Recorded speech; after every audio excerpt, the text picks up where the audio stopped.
Evil.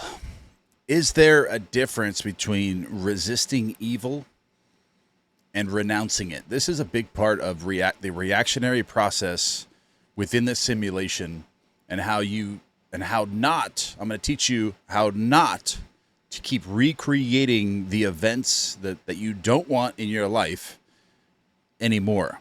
Welcome, guys. This is Chapter 8, Renunciation, from Neville Goddard's Power of Awareness. I'm going to break this down. And of course, this video is sponsored by my school community, which is the very first link in the description. Thank you all for your support. We have about 1,000 members. All right, so let's begin here. There is no coal of character so dead that it will not glow and flame, if it but slightly turned. Resist not. You see, all of you watching this right now, this is what I get with deep meditation. You know, attaching myself to consciousness itself and everything, and releasing my ego. What I feel is that every single person watching this video is so close to manifesting their dreams, to be financially free, to be successful, to be happy, to be fulfilled, to find your purpose, and just love every minute of your life. To wake up in the morning and to smile. Wake up 10 minutes before your alarm clock goes off, and you have the biggest smile on your face because you're so excited about your day. Slightly turned, just like it says right here, there is no coal of character so dead that it will not glow and flame, if but slightly turned. Slightly turned. And that's what we're getting into here. Whosoever shall smite thee on thy right cheek, turn to him the other also. Matthew 5:39. There is a great difference between resisting evil and renouncing it. When you resist evil, you give it your attention. And I get these questions a lot, like in my live events at school. What are we going to do about the wars going on overseas? You're recreating that war within your reality by stating that to me. Because where is your attention? On the war. On the war. Remember that. When you resist evil, you give it your attention. You're resisting it. Your perception of that war, you know nothing about it. Focus on abundance, focus on peace, focus on love, focus on enlightenment. All right? And then the war disappears. It's not real. Remember, it's a simulation. You continue to make it real when you give it your attention. When you renounce evil, you take your attention from it. This is what we're doing. All right?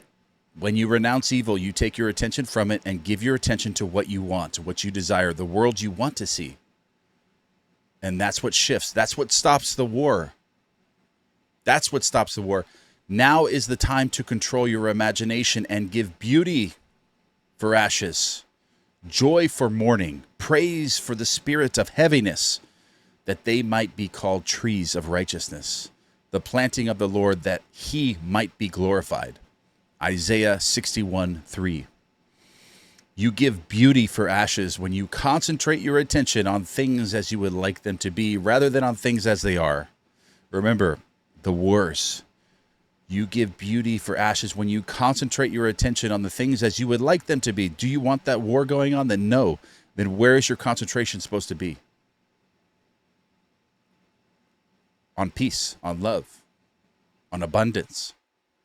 That's where it needs to be. Focus on those things and the war disappears.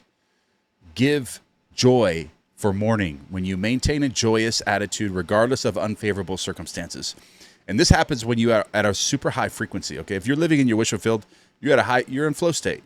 You're in a high frequency, okay? And it doesn't matter if you encounter someone in a low frequency, you're not going to receive that negativity. By the time that person says something negative to you, it's going to be high frequency, because you take it a completely different way. You say, wait a minute, okay, this person is obviously unconscious. Their ego is controlling them.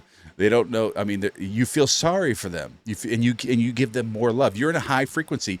You don't go down to their frequency and feel that hate, feel that negativity. You stay up here, and when you receive that, you don't see it in the same way that they see it. You're in a high frequency. Remember, you give joy for mourning when you maintain a joyous attitude regardless of unfavorable circumstances. You give praise for the spirit of heaviness when you maintain a confident attitude instead of succumbing to despondency. In this quotation, the Bible uses the word tree as a synonym for man. You become a tree of righteousness when the above mental states are a permanent part of your consciousness. You are a planting of the Lord when all of your thoughts are true thoughts. True thoughts.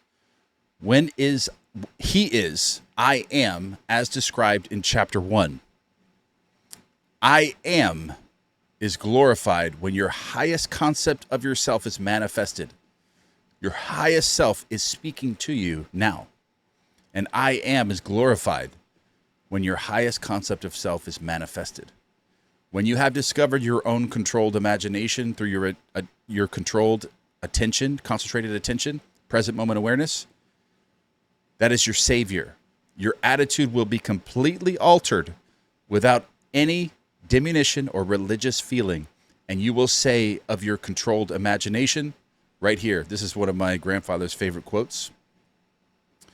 Behold this vine, I founded a wild tree, whose wanton strength had swollen into irregular twigs, but I pruned the plant, and it grew temperate in its vain expense of useless leaves, and nodded, as you see, into these clean, full clusters to repay the hand that wisely wounded it. Robert Southey. That's from Thalaba the Destroyer. Listen, what this is saying is the mind, when in an uncontrolled state and full of instant gratification, full of pornography, Netflix, drugs, alcohol, addiction. Your mind is this way, a wild tree, without any concentrated attention, without any imagination. You have no ability to manifest and control your world, to control the simulation when you're in that state, when you're being controlled by those things from the simulation and you're dependent on those things. They have robbed your ability to focus your attention and create what you want. It's a wild tree. This is what this means. Behold this vine, I founded a wild tree. His wanton strength had swollen into irregular twigs. But when you start doing the exercises, the mental exercises, eliminate instant gratification, eliminate the drug use, eliminate the alcohol, eliminate the instant gratification, the Netflix, the pornography, all this stuff, okay? And change your macros. Start dieting and eating the proper things. This is what happens. You prune the plant, and it grows temperate in its vain expense of useless leaves, and nodded, as you see, into these clean, full clusters to repay the hand to repay you. When you have pruned your mind, cleaned it up, gotten rid of all the weeds and the garbage, the pollution, you are ready. You are ready to manifest, change your life completely. By vine is meant your imagination, which is in its uncontrolled state, expends its energy in useless or destructive thoughts and feelings. But you, just as the vine is pruned by cutting away its useless branches and roots, prune your imagination by withdrawing your attention from all the unlovely and destructive ideas and concentrating on the ideal you wish to attain. So Neville Goddard has a slightly different approach than what I say, but he lived in a different time than we live in now. You didn't have social media, all this instant gratification then, and all this stuff that distracts your mind, that pollutes your mind, all the weeds in your mind. These things rob your ability to focus your attention on your wish fulfilled, okay? That's how you prune the plant, by eliminating those things and doing the leaf exercise, the reverse course, everything that we have in the classroom on the school community. The happier, more noble life you will receive or experience will be the result of wisely pruning your own imagination. When you clean all this stuff out of your life and out of your mind, you'll be able to visualize. It'll be much easier to visualize and stay in your wish fulfilled. Fall asleep with that in the state akin to sleep. That's why I suggest all this stuff. This is what it does. Clean all the weeds out of your mind, the pollution, the instant gratification, the short form content, the drugs, okay? Gone. And you will be able to visualize, see yourself as somebody different, and shift in the simulation. So yes, be pruned of all the unlovely thoughts and feelings that you may think truly, and thy thoughts shall the world's famine feed. Speak truly, and each word of thine shall be a fruitful seed. Live truly, and thy life shall be a great and noble creed. Horatio Bonar. All right, guys, I love you guys very much, and I really want you to start applying this stuff in your life. We're going to be getting into chapter 9 very, very soon. So stay tuned for that. And remember, your assumptions create reality. What you're assuming is creating your reality. And when you're resisting evil, you are creating more of it. Just like anything in your life, negativity. So clean your mind out. Learn how to control your imagination and your attention to your wish fulfilled, and you will be in such a high frequency and flow state that none of this stuff is going to affect you. Like when you hear about war, you're going to feel peace, okay? And then you're going to create peace from that feeling. The high frequency doesn't accept it that way. It doesn't attach itself to it, okay? So remember that. Right here, whosoever shall smite thee on thy right cheek, turn to him the other also. Don't react. Renounce evil. Focus your attention on the good and the lovely and of what's good report. It says it all through the Bible, guys. All right, so this video is sponsored by my school community. It's the very first link in the description, guys. We have about 1,000 members. It's absolutely amazing. My live events are going on there. I appreciate all of your support and love for the brand and the growth of the channel. I love you guys. I'll see you in the next one.